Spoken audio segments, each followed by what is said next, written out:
Hello and welcome to the latest edition of the Talking City podcast. My name's Simon Bajkowski and I'm delighted to be joined by former City and Leyton Orient star Barry Silkman for this latest podcast. How are we, Barry? I'm good, so I'm not sure about the star bit, but No, don't do yourself down. No, I mean it's a cracking FA Cup tie this weekend, isn't it? listen, it's great for Leyton Orient supporters, isn't it? I think Yeah, they'll get a bit of a shock, the boys, when they go out onto Brisbane Road, because it'll be one hell of a noise, and it's like everybody's on top of you. When you look at Premier League clubs, unless it's Bournemouth, all the supporters are really so far away, and the ones at the back, they're like in the middle of no man's land. At yeah. some grounds, but Leyton Orient, the ones at the back are still almost on top of you. It'll be a great atmosphere, great for Orient supporters, but I expect City to win comfortably. Yeah. It's be interesting because it's City's last game before they play Real Madrid. Yeah. So I think we might see a stronger team than we otherwise might have done because they'll need to respond to getting Arsenal. We're here to talk about your book, which is out. How was that to do? Yeah, it was really interesting. I've been asked over the last few years, 4 or 5 years, whether I'd be interested in doing one. And Yeah, I'll be honest with you, Si, it's never really interested me. And then David Clayton came along, yeah, who does a lot of Man City. And he said, you ever thought about writing a book? And I said, you're about the 6th, 7th person to ask me. But for some reason, I don't know what it was, I thought, do you know what? I'll give it a go. And if halfway through it's not working, I just stop and just say, yeah, look, this isn't for me. But I really enjoyed it. I left a few bits out, some on purpose, some because everything was done off my memory bank. I never wrote anything down in my life, really, unless it's on a yeah, betting slip in Ladbrokes years ago. So, so it was really interesting to do. It was really enjoyable. I haven't read the book. I suppose it might be different when I read it, but everybody I know's read it, and some of them, trust me, they would tell me the truth. If they thought it wasn't too good, they'd be on the phone yeah, and say, Silks, that was crap. Yeah. Everyone's really enjoyed it. My cousin, who's very hard to please, he said he couldn't put the book down. It normally takes him between 1 and 2 months to read a book. He said it took him a week. He said he really loved it. So hopefully people who read it will enjoy it. And there's a lot of things in there that, especially at Man City, things that happen at Man City that no one really knows the real story. And when they read that, they go, oh my God, can't believe that happened. Well, I mean, I went straight to the City bit, and then I was just like, "Yeah, oh my God!" for about 20 pages, basically. Yeah. You joined City in the late 70s. Am I that What old? did, Sorry. Am I that? thought it was the late 90s. I got. it might have been that, yeah, Premier League champions, yeah. What did you kind of make of City from afar? Because you'd kind of grown up down south, you'd kind of seen the sort of Joe Mercer, Malcolm Allison golden era before that. What did you kind of think about City when you did join them? First of all, it was a bit like being in a dream, And they was, for me, the 2 Manchester clubs have always been huge. The 4 clubs I've always looked at, always from when I was young. When Manchester United, when I say when I was young, when I started playing football, which I was young, Yeah, as a professional footballer, were Manchester City, Manchester United, Liverpool and Spurs. And they're the 4 clubs that I thought, God, how I would dream about playing for one of them without ever thinking it could happen. And when Terry Venables signed me at Crystal Palace, that was like a dream. yeah, It was just, I couldn't imagine how big the club was. But then when the City thing come up, and I first went there, I failed a medical when I first went there, which I think was completely moody, by the way. but that's another story. And it was just unbelievable. What I didn't realize I was walking into a mini earthquake, but I didn't know that at the time. And Yeah. when I went there, people took me a little bit wrong. You know, one of the interviews I did, because people didn't know me, I'm serious in one way, but I'm very like a one-liner, a bit like, I suppose, a bit like Groucho Marx. I'm very much a one-liner person. So Yeah. when I was asked, are you coming here? Do you believe you can get into the first team? My answer was naturally, well, I'm not coming to play in the reserves, have I? It was like a tongue-in-cheek answer. But people Yeah. took it literally, and they thought, he's a bit arrogant. But I was nothing like that at all. Once Yeah. the players got to know me, then they realised what I was like. But it was, if I would have known what was going to happen in the club, I want to come. Even though it was a dream move, you know, Malcolm sold me the move on, you know, Peter Barnes, when I was first coming, Peter Barnes, Mick Shannon, you know, playing with all these players, Asa Hartford. It was like a dream. But when I got there, and Colin Bell, I mean, Nijinsky, people called him, I just called him Belly. Yeah, it was like a dream to play Yeah. with these players. But when I got there, Colin Bell was coming to the end because he'd been injured, and he always had a very, very slight limp. So I wasn't playing with the best of Colin Bell. Peter Barnes was sold. Mick Shannon, they were looking to get out. And I thought, hold on a minute. I wasn't sold this. I was sold that I'm coming to a club with all these players. But saying that, still had wonderful players. You know, you had Kenny Clements, Ray Ranson come in the team, Paul Power, Willie Donaghy. I love Willie. Asa Hartford, Dave Watson, Boothie, Big Joe in goal. There was still some fantastic players. But Malcolm, everybody thought for some reason that I was a Malcolm Allison player, which I was when I went to Man City. But Yeah. until I went to Plymouth on loan, I'd never met Malcolm in my life. I knew about him, but I'd never met him. And everyone went, yeah, you're a Malcolm Allison player. Well, hold on a minute. I've only played 11 games for him. I've never met the man in my life, you know? Yeah. And Yeah. Malcolm Yeah. had a lot of problems outside football, which dragged me into it. And it wasn't good for me as a person, you know? Yeah. Yeah. It's interesting because, like, as a footballer, yeah, you did seem like the ideal type for Malcolm Allison, but you know, he's got such like a good reputation at City for all the trophies that he helped to bring in and that sort of golden era that they had. But you kind of came in and only got the less good parts of him towards the end of his time at City, when, you know, there's a story in the book, isn't there, about you going round for dinner and slagging off his signings, basically. Yeah. I mean, I slaughtered him. But it was very difficult for me because, without giving too much of the book away, I'd love people to buy it and read it. I knew Malcolm Allison's wife, Sally, before Malcolm ever knew her. She used to work in the Playboy Club, not as a, you know, nothing raunchy. And we were Yeah. very good friends. Sally and I were really good friends. And just by some sort of miracle, she ended up meeting Malcolm Allison and got married. And Sally was having a lot of problems with Malcolm. I didn't know why, because I say I didn't know Malcolm. I knew the stories that you read, but 90% of stories are fabricated anyway. So I didn't really know him. And Sally approached me and asked me to go and live with them. I was living at the time with Colinville John, or as he Yeah. called himself, Colin Villion. Yeah.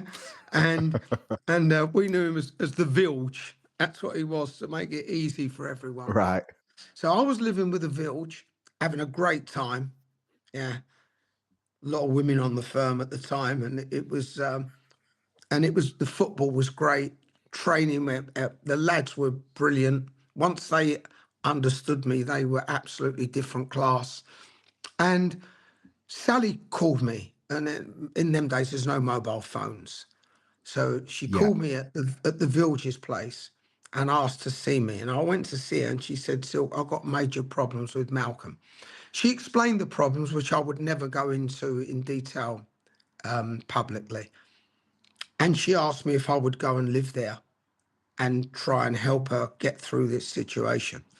Now, obviously, the problem I had from a professional point of view is, can you imagine the players? All of a sudden, one of their teammates is now living with Malcolm Allison.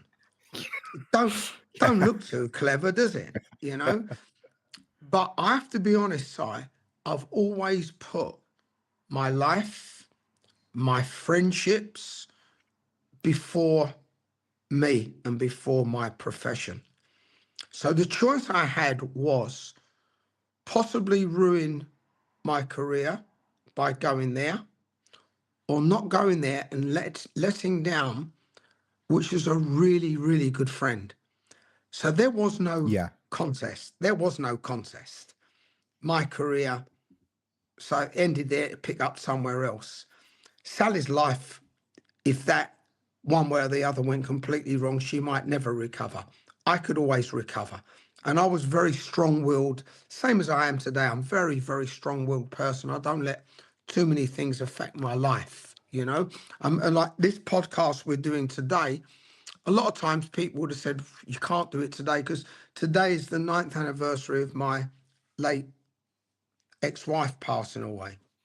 Right. So it is quite a sad day today for me, but you move on. You got to live. So here we are. So my personal life is much stronger than my professional life. So I went to live with Sally, and it was the beginning of the end for me at Manchester City. And Malcolm let me down big time. I covered for him. He disappeared after we played Crystal Palace. He was gone all week. And every day I was coming in, Tony Book was asking me, right, where's Malcolm? I kept saying, he's ill. He's at home. He's got the flu. He's not well. Then the chairman come round the house. I put the chain on the door, told Sally, his wife, to tickle the baby. So the baby started crying and screaming. And I didn't let the chairman in. And I said to the chairman, you know, you might take the virus and give it to the baby, etc. And he said, well, you're living there. I said, yeah, well, obviously I must be immune because I'm living in the house. So eventually I tracked Malcolm down to Tramps nightclub on the Thursday night.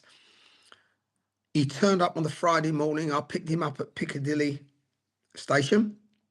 He was wearing the same suit, same shirt, same tie as what he had on at the Crystal Palace game. All the jacket was screwed up at the back. I said, Malcolm, listen, put your jacket in the back of my car in the boot, put your tie in the boot, undo your shirt. No one will realise you've got the same trousers and shirt on. And he hadn't had a shave. He was completely unshaven all week. So he went in. Half an hour later or an hour later, we were training on the ground. He'd come out fresh as paint. He'd had a shave. Everything was great. We were playing next day, playing at home to Man United.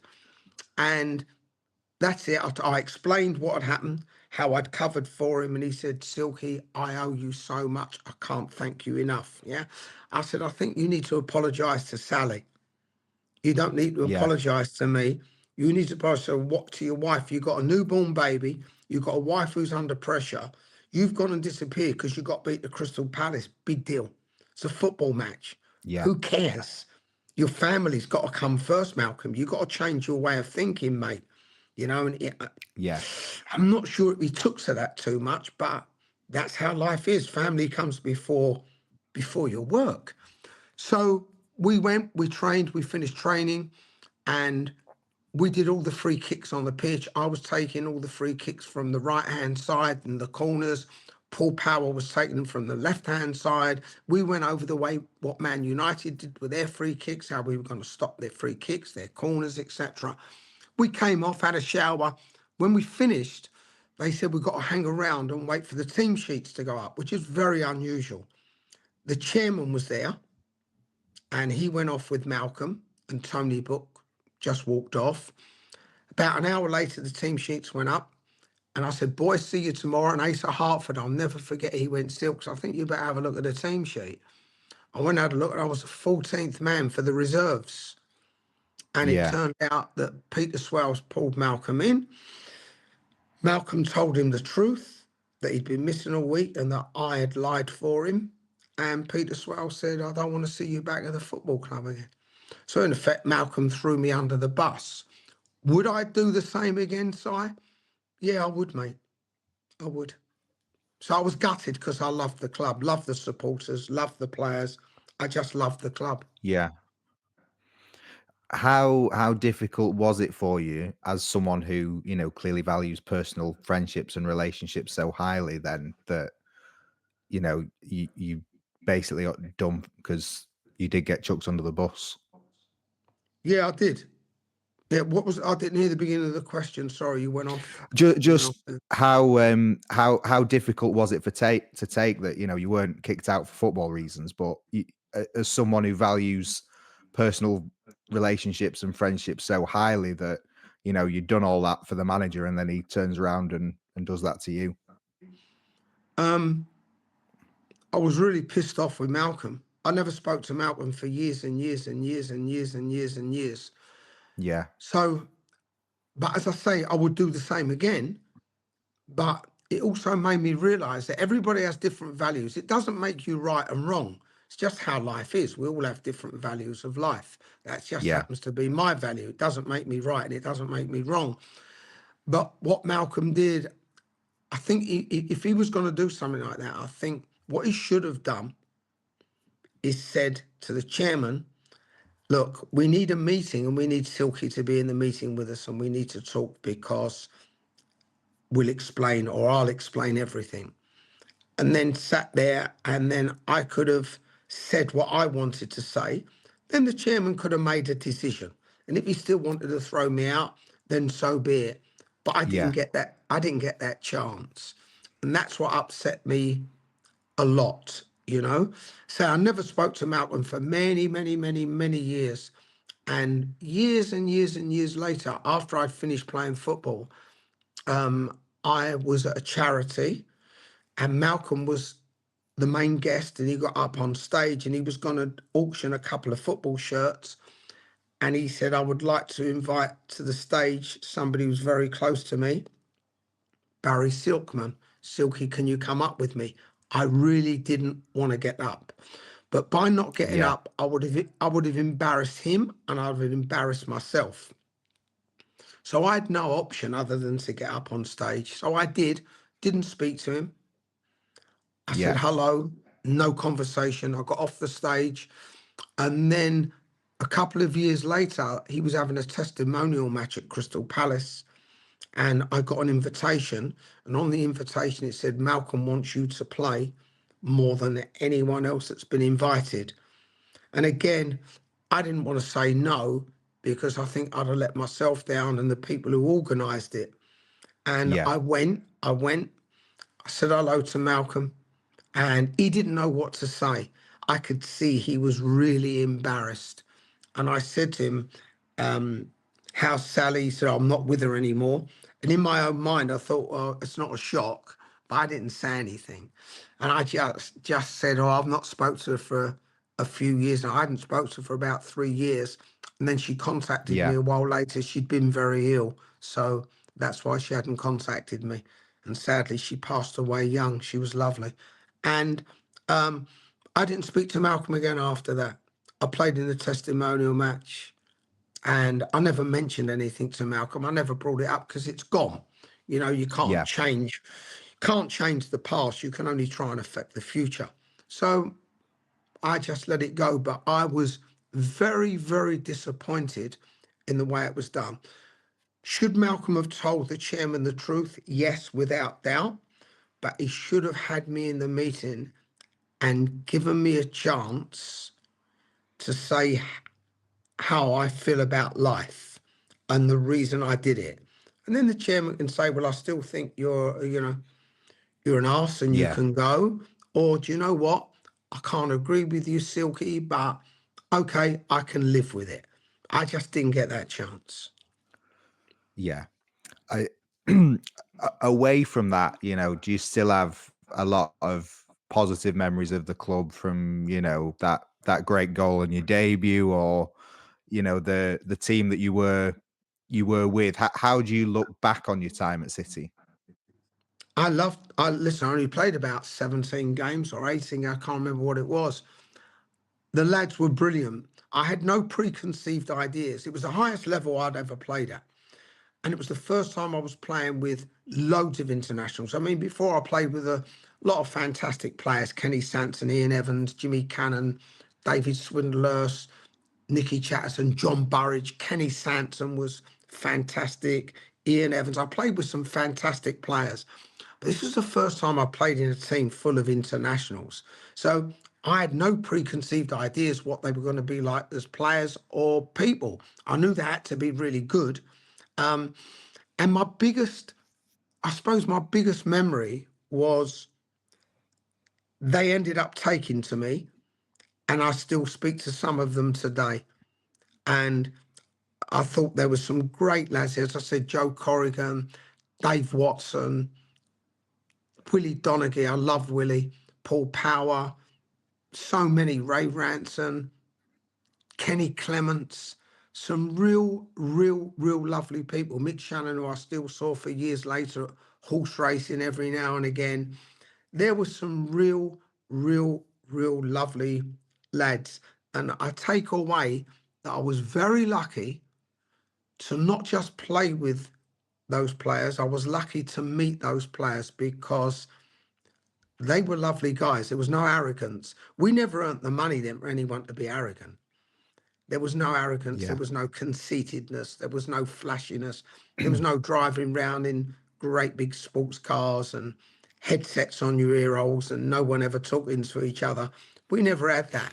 There were some real lovely people in that team. And that's what I take away from my time. More than the playing, meeting the lads was brilliant. Yeah. You went on to enjoy playing under Terry Venables when you did, but you say you think you'd have made a great Premier League footballer as well. Do you think you would have enjoyed Pep Guardiola playing under him? Bit too slow football for me, to be honest with you. I think I'd have enjoyed playing more with Jurgen Klopp and the guy at Nottingham Forest, Nuno, and also the Yeah, guy at Liverpool now. Jurgen Klopp, for me, yeah, I would have been. He'd have probably loved me as a player, but they're a little bit too slow for me. I like to play a little bit quicker football, but a little bit quicker. But I wouldn't have said no. Put it that way. If he'd have come to me, I want to say sorry, Pep, I'm not coming. I mean, they have played over the years some fantastic football, brilliant football. So I'd have probably loved playing in that team, but I think I'd have enjoyed at the moment playing more for Liverpool. It really excites me. But Man City, I would never have said no because I've always loved the club from when I was young. Say they're the four clubs: Man United, Man City, Liverpool, Spurs, were the clubs that I always looked up to and said, "Oh my God, how I dreamed to ever play for one of those teams." So it was a dream come true. Now, yeah, of course I'd love to play for them, but I just think they've hit a little bit of a, 2 years ago I'd have enjoyed it more than now. Put it yeah, that way. Yeah. yeah. And I mean, it feels like you've lived 7 lives in one. There's so much that you've been through and you've made happen. But one of your many sort of roles has been working with other players in football. And did you think a few years ago that you might be a few more City matches with Lucas Paquetá in the team? Ah, when that fell through, I was gutted. Yeah, Absolutely gutted. I mean, I brought him into West Ham and I love him as a player.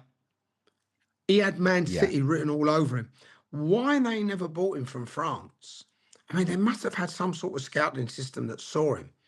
Why they never bought him, I don't know, because it's not like he come into West Ham and all of a sudden, over the course of 12 months, improved. From the minute his feet Yeah. touched the ground, he was the same as what he was in France. He was phenomenal. And I kept thinking, one of these major clubs have got to come in for him. Yeah. And then eventually when it did, it happened at the wrong time. And it's affected Lucas ever since, although now he started playing. Well, he got injured last game, but he started playing the last few games exactly as he was Yeah. playing before. And hopefully the situation he's got will disappear. And over the summer, it'll all be back to how he was. And I still think he would be a major addition for Manchester City now. It's really funny, really strange, because you look at a team like West Ham, they're an okay, they're average team, yeah? They're an average team. They're Yeah. all right. They're all right, yeah? Yet they've got 3 players that I believe can walk into City's team, walk into their team, not play for them, walk into Yeah. the team. And I am shocked. One particular player they've never gone and bought. They bought Grealish. Nothing against Grealish. Very good player. Not too much for me, but very good player. He doesn't create enough goals or score enough goals. I look at Yeah. the Docker who they bought. Very quick, Yeah. very direct. For me, again, don't score enough goals or create enough goals. Then I look at Gerard Bowen, and and think, how did Man City not buy him? Here's a wide player playing in an average team, plays exactly the way that Pep likes to play, comes off the line, don't just stay out there having a cup of tea, knows when to come inside, knows when to go outside, delivers great crosses when he has to, comes off the line, scores some brilliant goals and some normal goals. He's an ideal player for a front player. He's always looking to play with a front player. So he's ideal for them.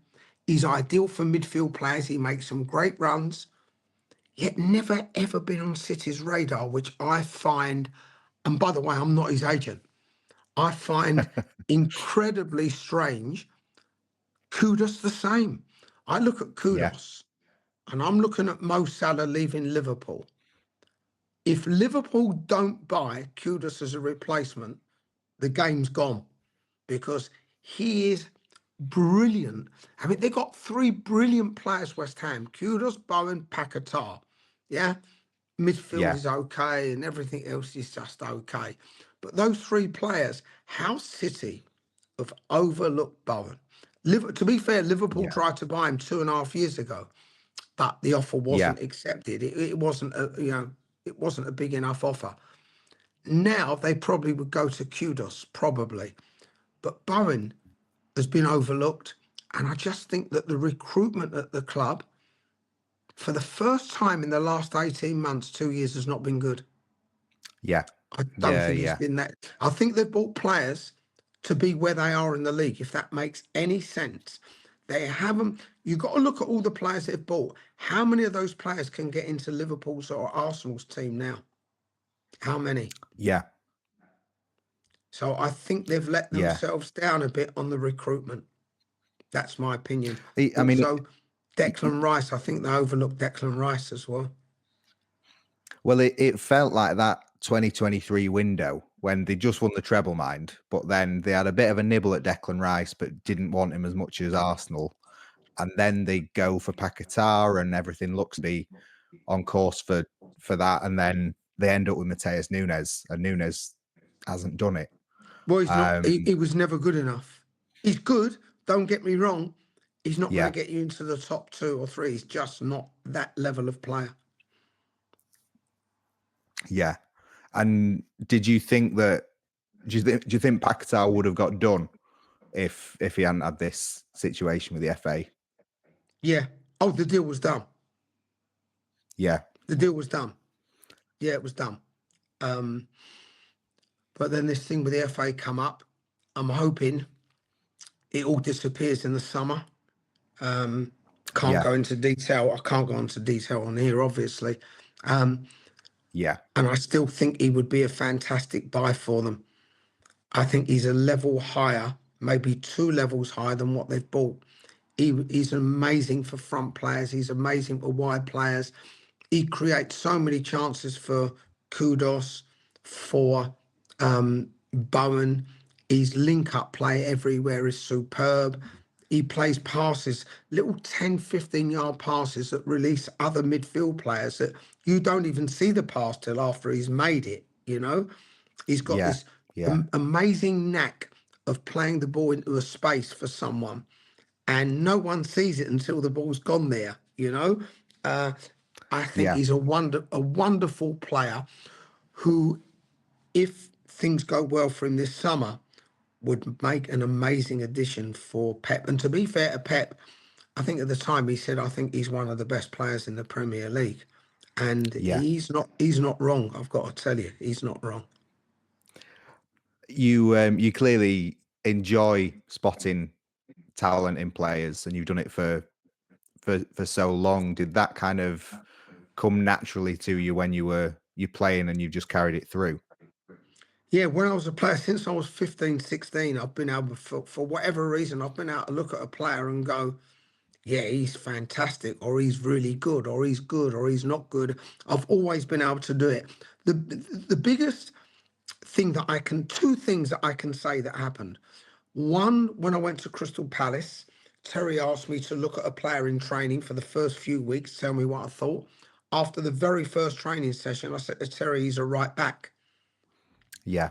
Terry went, Silk, he's never played there in his life. He played centre half, central midfield, centre forward in the reserves. I said, he's a right back. He said, how do you figure that out? And I went, well, close your eyes.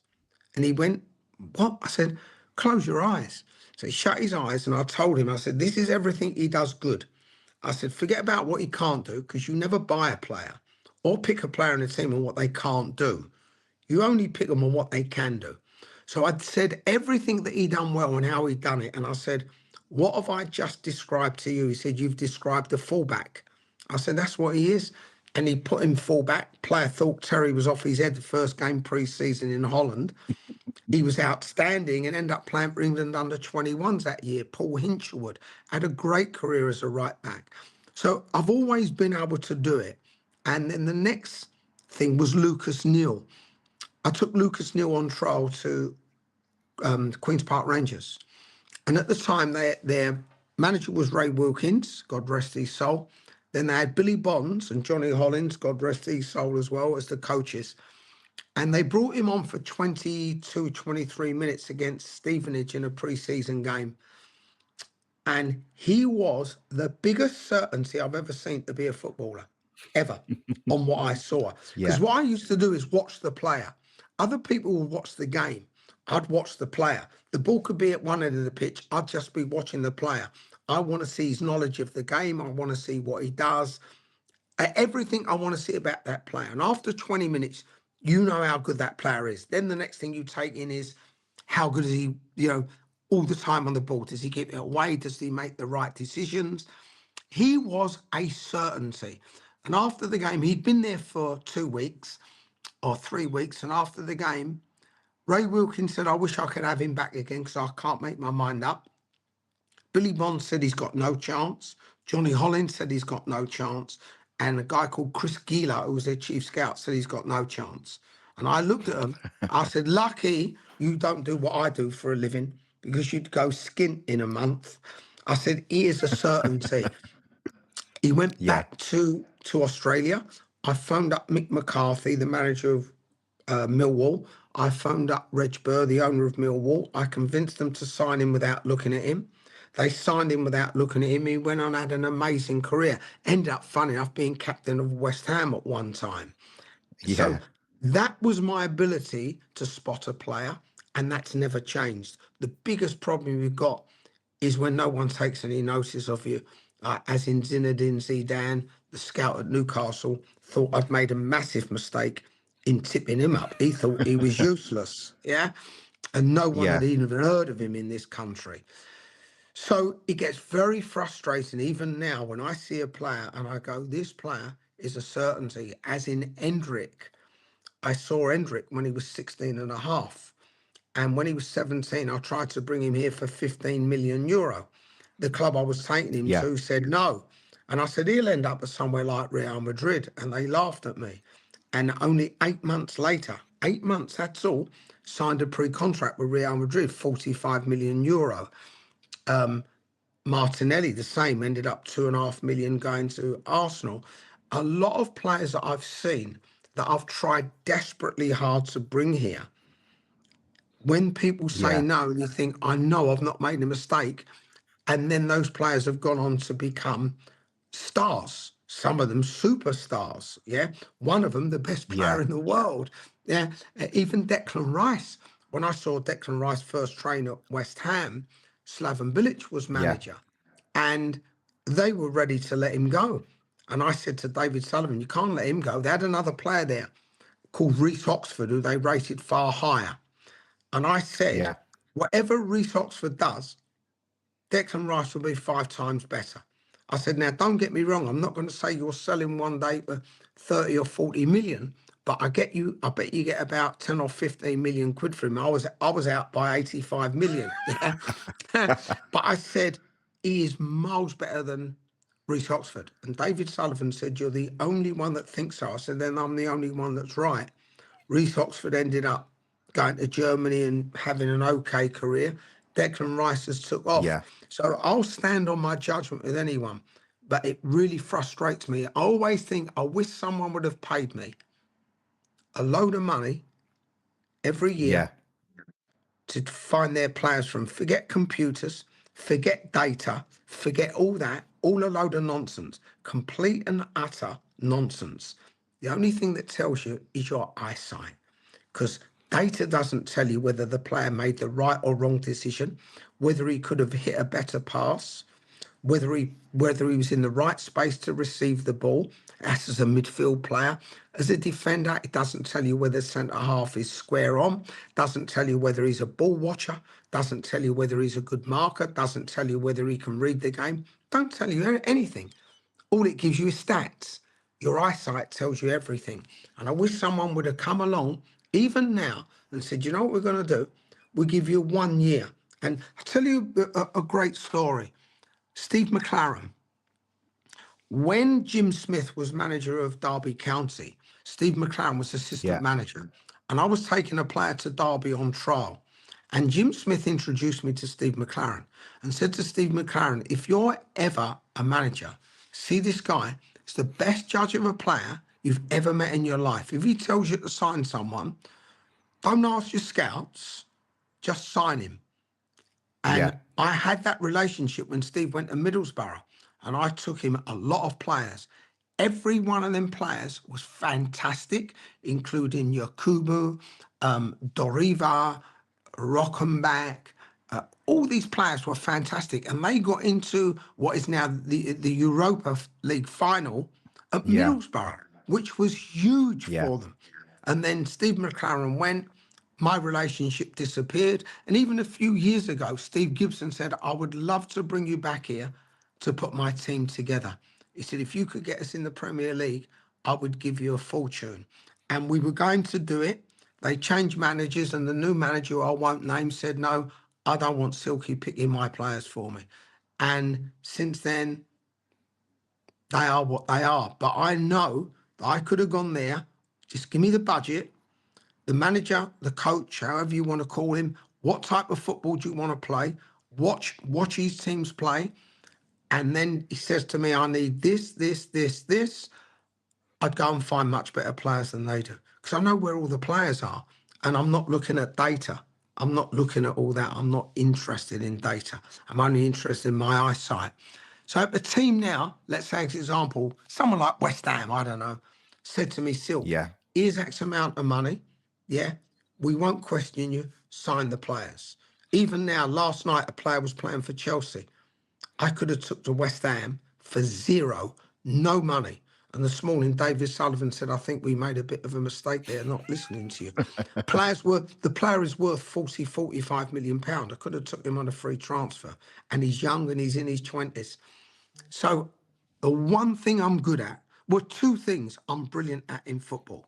One is spotting players, Yeah. two is negotiating a deal. After that, no, forget it. But that's what I know that I'm really, really, really good at. Yeah. And that has allowed you to sort of enjoy a life in football for so many years as well. We can't let you go without asking about your music career as well, and sort of having that alongside football. Are you still as passionate about music as you were when you played? Yeah, I love it. Somebody said to me, do you like music? And I sung to them. I actually went, don't take away the music. Don't take away the music. Music Yeah. is a passion. Football's been a living. Very lucky to earn a living in football. I think in life, if we just got 2 minutes, how I look at life. People say to me, you've made a living because you were a really skillful footballer. You've been a terrific agent. You've found some terrific players. You've done some great deals. I said, let me tell you how I look at life. 10% is ability, 10% is hard work, and 80% is luck. Because if you're not going to be lucky, I don't care how good you are, you ain't going anywhere. And music's the same. I've come across some musicians that have been very, very lucky in life, very lucky. And I've come across some brilliant ones who haven't had the luck. I love music. It's a passion. I've got a music business, a promotion business, which I'm now toning right down because it doesn't make any money. In fact, it's lost money over the course of the last 4 or 5 years through circumstances. I've had the business now for 15 years. I'm toning it down a lot, but I will still be promoting some shows. But I'm just, instead of doing 15 or 20 a year, I'll be doing 2 or 3. But I love music.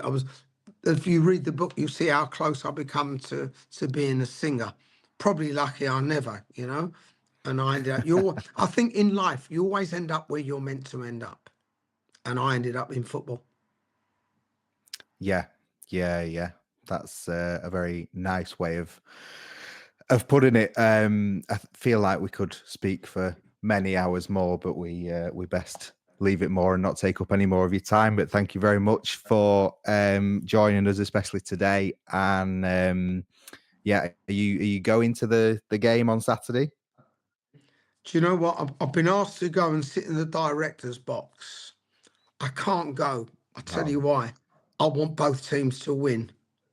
I had 4 years at Leyton Orient, 3 years as player, coach, assistant manager under Frank Clark.